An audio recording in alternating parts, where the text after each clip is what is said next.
Olá, que a graça e a paz de nosso Senhor Jesus Cristo esteja com você. E eu estou muito contente porque você está assistindo esse vídeo. Eu sou o pastor Fábio Coelho, vou direcionar você durante esse estudo para batismo e novos convertidos aqui na Igreja Reconstruir. Essa aqui é a apostila. Se você ainda não tem a sua apostila, peço que você solicite o mais rápido possível na igreja, secretaria ou comigo mesmo, para que a gente comece a estudar. Você vai precisar dela. Quando eu for citar os textos bíblicos, eu também peço que você pause o vídeo e pegue a sua própria Bíblia e faça a leitura, tá bom? Nosso primeiro assunto é salvação, porque você decidiu entregar sua vida para o Senhor Jesus Cristo como seu único e suficiente Salvador. Eu tenho 7 lições para passar para você a respeito de salvação. Serão 7 lições, e a primeira lição é que todos os seres humanos precisam de salvação. Todos. Não existe um privilegiado ou não existe um que, por conta de sua imensa bondade, do seu coração puro, esse não necessite de uma ação salvadora. Todos. Por que todos necessitam? Porque a Escritura Sagrada testemunha em Romanos 3:23 que todos pecaram e estão separados da glória de Deus. Como também em Romanos 5:12, o apóstolo Paulo diz que assim como a morte reinou sobre todos os homens, lá em Adão, foi por conta disso que todos pecaram. Todos pecaram. Se todos pecaram, todos carecem, todos necessitam de salvação. O pecado da criatura resulta em morte. O pecador, os seus pecados resultam em morte espiritual, resultarão no futuro em morte eterna. Em Romanos 6:23, a palavra vai dizer que o salário do pecado é a morte. Como também Isaías 59:2, Efésios 4:18, vão dar o mesmo entendimento de que o resultado dos pecados será a morte. É por isso que todos nós precisamos de Salvador, é porque todos pecaram e todos estão condenados a uma morte. Você não é uma pessoa diferente. Você pode ser um bom pai, você pode ser uma boa mãe, você pode ser o melhor funcionário da sua empresa, você pode estar cercado de hipócritas e ser uma pessoa verdadeira. Você carece de salvação. Você pode ser o intelectualmente mais desenvolvido. Você carece de salvação. Você pode ter dado todos os seus bens para os pobres. Você carece de salvação. Todos carecem. Todos necessitam. Porque todos pecaram. Ok? O segundo ponto vai dizer que Jesus Cristo, o Filho de Deus, veio ao mundo enviado pelo Pai para salvar a alma humana da morte eterna. Quando lá em Romanos 6:23 diz que o salário do pecado é a morte, a sequência do versículo diz: mas o dom gratuito de Deus é a vida eterna em Cristo Jesus. Se o salário do pecado é a morte, o que é o salário? O salário é aquilo que é merecimento. Você trabalha 15 dias, recebe por mérito a sua quinzena. Você trabalha uma diária, recebe por mérito o seu pagamento. Seu patrão não está lhe fazendo nenhuma gentileza, nenhuma boa ação por lhe pagar. Agora, o salário do pecado é a morte, quer dizer, é o merecimento. Porém, o dom gratuito, isto é, aquilo que vem de bônus, aquilo que vem pela bondade do Senhor, aquilo que não merecemos, é a vida eterna em Cristo Jesus.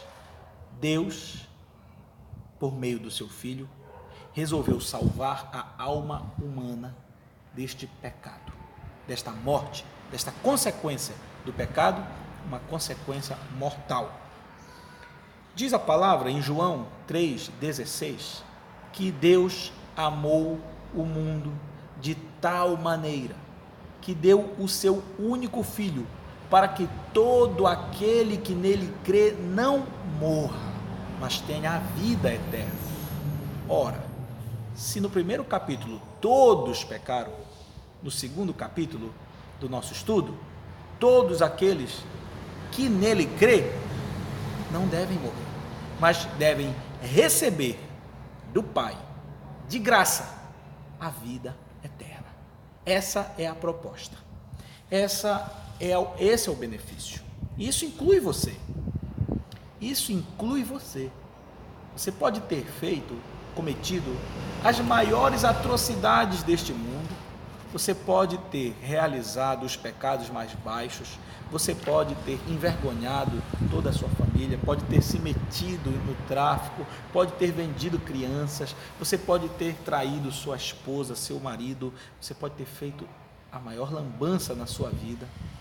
Mas se você crer no Senhor Jesus Cristo, se você entregar sua vida para Ele de verdade, para que todo aquele que nele crê não morra, isto é, não receba o salário das suas transgressões e dos seus pecados, mas receba o dom gratuito, receba a vida eterna. Esse é o convite feito para que você receba a vida eterna. Agora, o terceiro capítulo vai nos dizer que somente a fé pessoal, a sua fé exclusiva em Cristo Jesus, pode lhe garantir a salvação. Não é porque sua mãe crê, porque seu pai crê, porque o pastor da sua comunidade crê. Não, é se você crer. Se você crer exclusivamente no Senhor Jesus Cristo, então esse é o meio pelo qual uma pessoa recebe a salvação. Não é pelos esforços também, não é pela quantidade de orações que se faz de joelho, não é pela quantidade de roupas usadas que se doa, nem pela quantidade de sopas, nem pela quantidade de pés que se lava, mas é pelo intermédio da fé, por meio da fé verdadeira no nosso Senhor Jesus Cristo, exclusiva também no nosso Senhor Jesus Cristo. O texto de Atos dos Apóstolos, no capítulo de número 4, no versículo de número 12, eu vou ler para você, vai nos trazer uma informação fenomenal.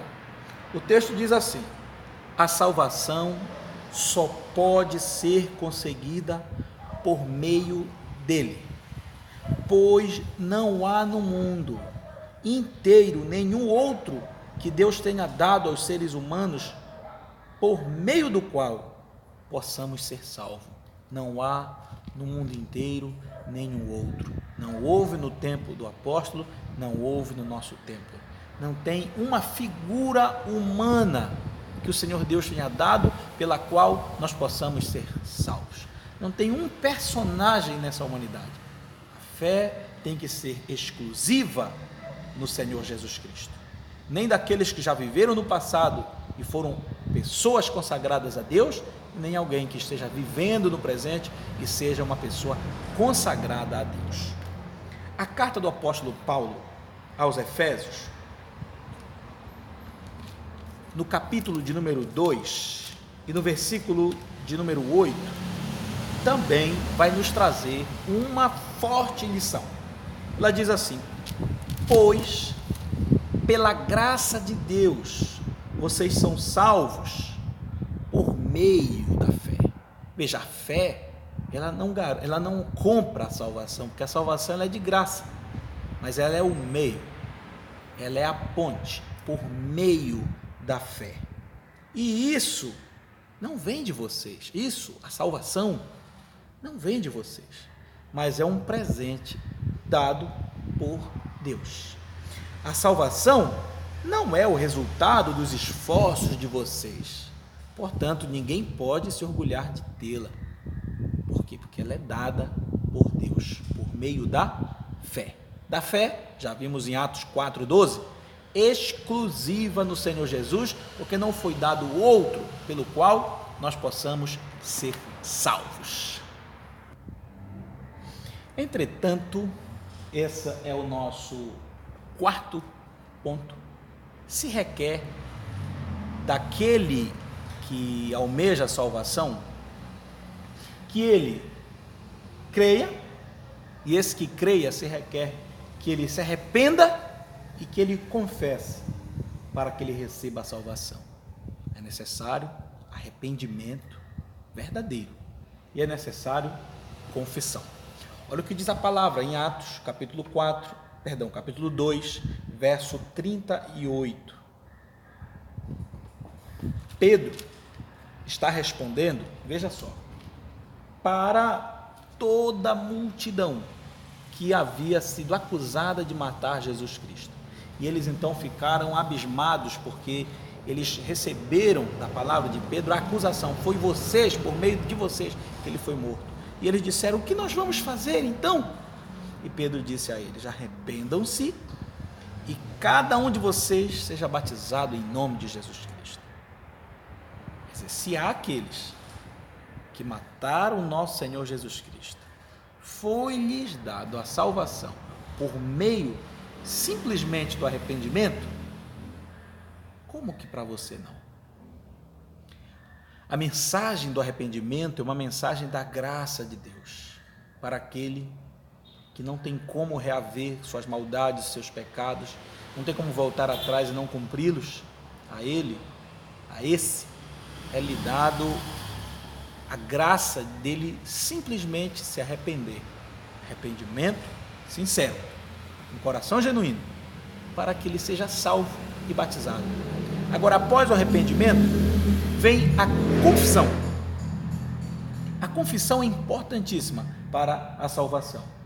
Romanos 10, 9 e Romanos 10, 13 vai nos mostrar como que a confissão é imprescindível para a salvação. O texto diz assim: se você disser com a sua boca, Jesus é o Senhor,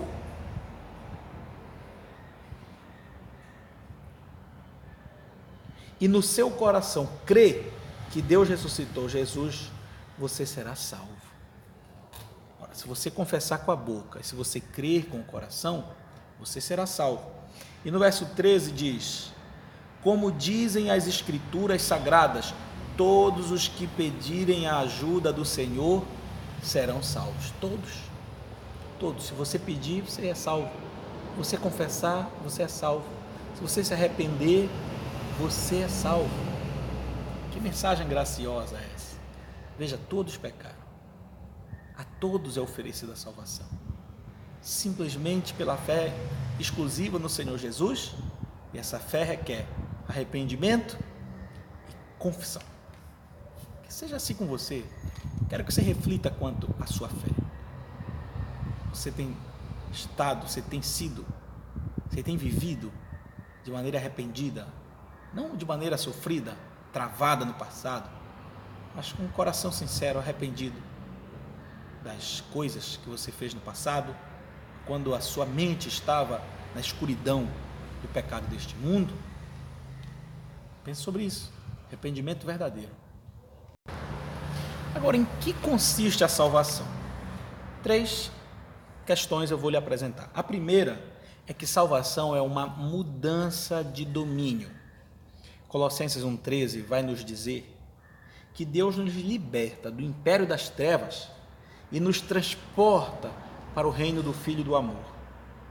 Quer dizer, é uma mudança de domínio do império das trevas, transportado para o outro reino, o do Filho do amor de Deus. E nesse novo reino, nós devemos viver de acordo com a vontade de Deus, que nos salvou.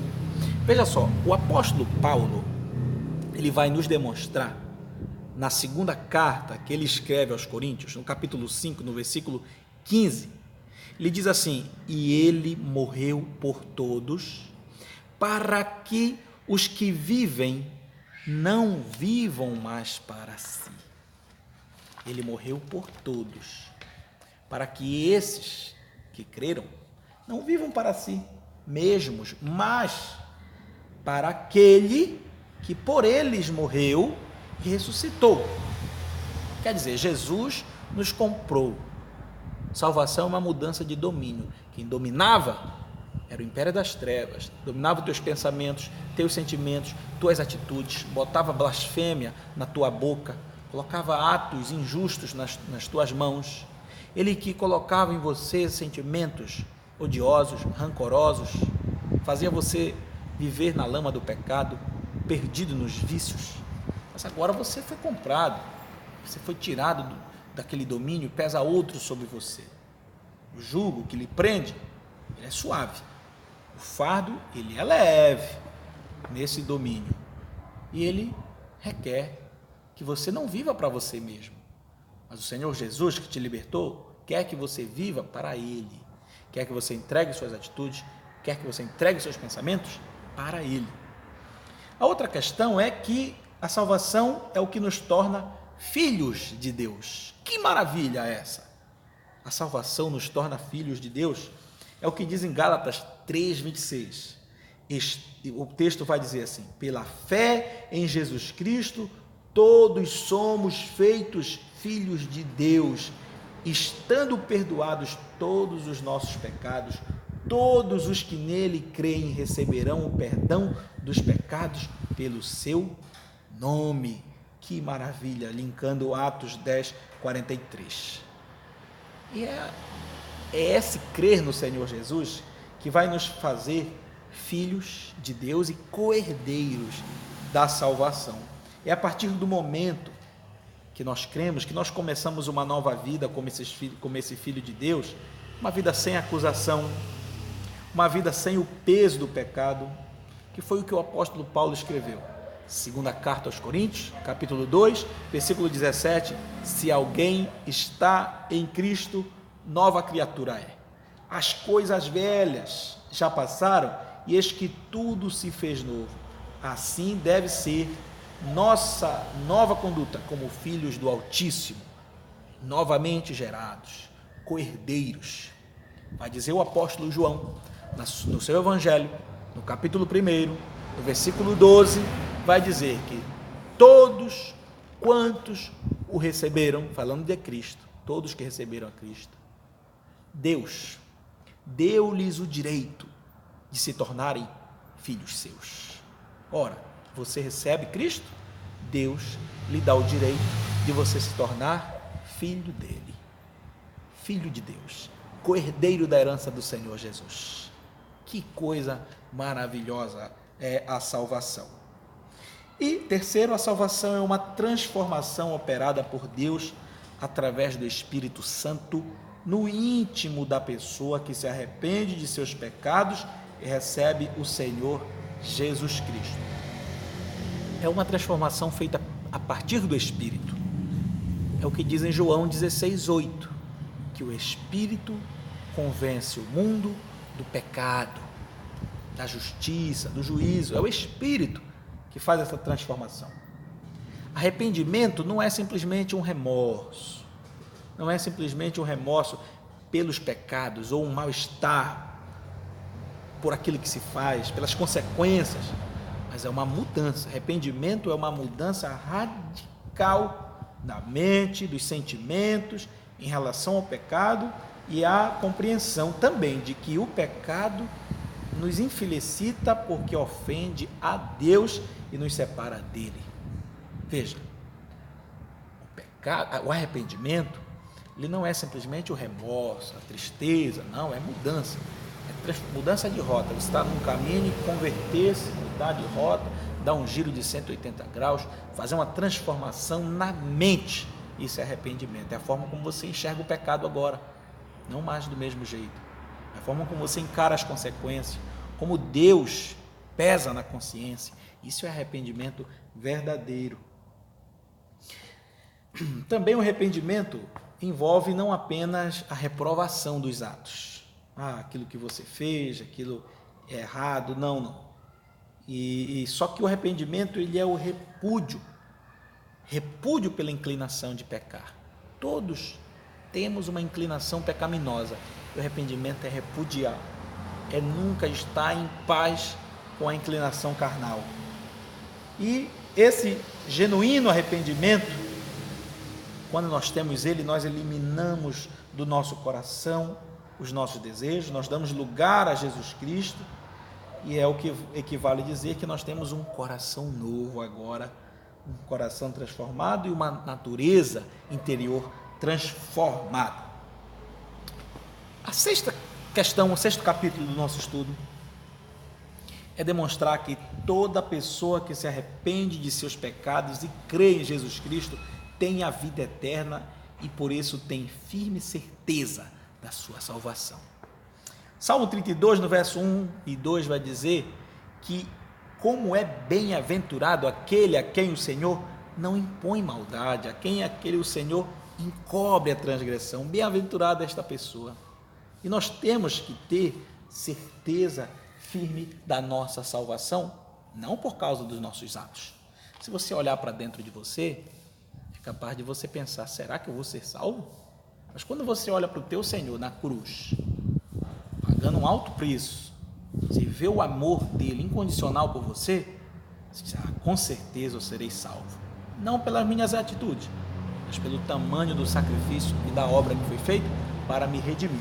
Eu vou ler uma sequência de textos que eu creio que farão em você uma revolução, farão você perder a insegurança, o medo do inferno, e vão lhe dar segurança no Senhor Jesus, vão lhe trazer mais fé ainda nesta obra redentora. É João 3,36, vai dizer assim a palavra: por isso quem crê no Filho tem a vida eterna, porém quem desobedece ao Filho nunca terá a vida eterna. Quem crê no Filho tem a vida eterna, amigo. Você crendo no Senhor já é eterno. Você já tem que possuir a mentalidade da eternidade. Você já possuiu a eternidade, já está em você. João 5,24 vai também nos dizer: eu afirmo a vocês que isto é verdade. Quem ouve as minhas palavras e crê naquele que me enviou, tem a vida eterna e não será julgado, mas já passou da morte para a vida. Quem crê, você crê nas palavras do Senhor? É verdade o que o Senhor acabou de afirmar. Você tem a vida eterna.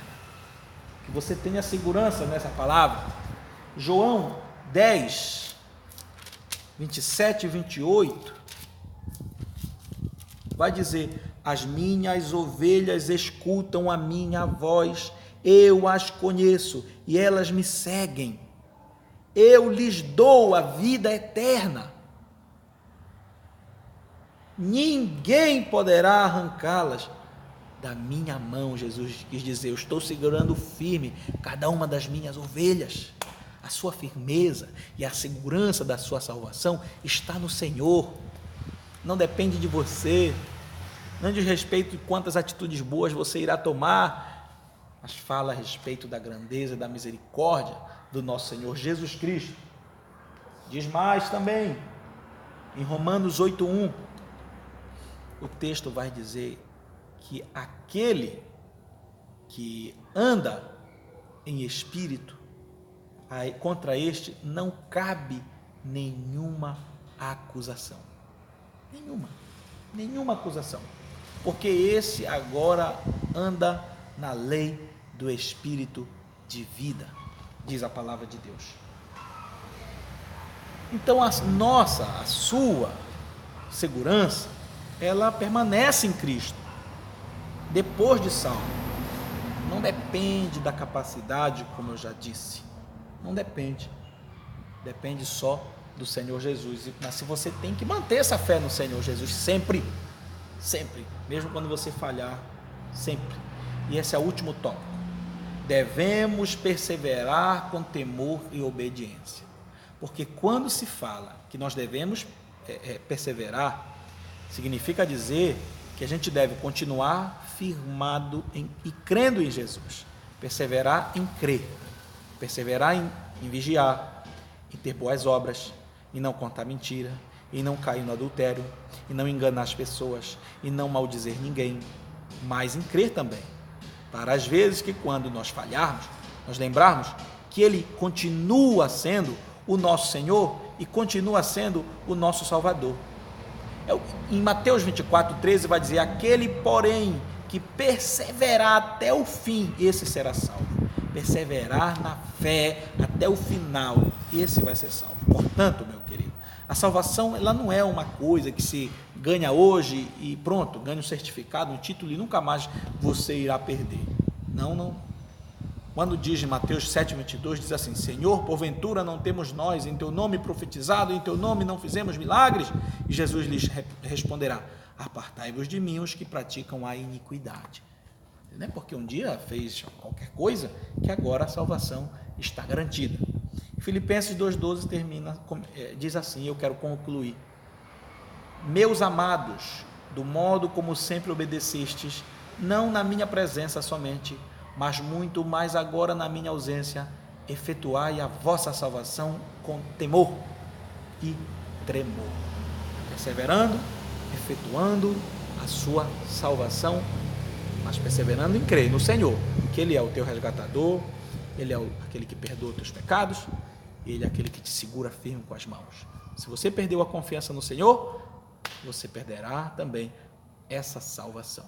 Que o Senhor abençoe você e até o segundo ponto do nosso estudo de batismo em novos convertidos.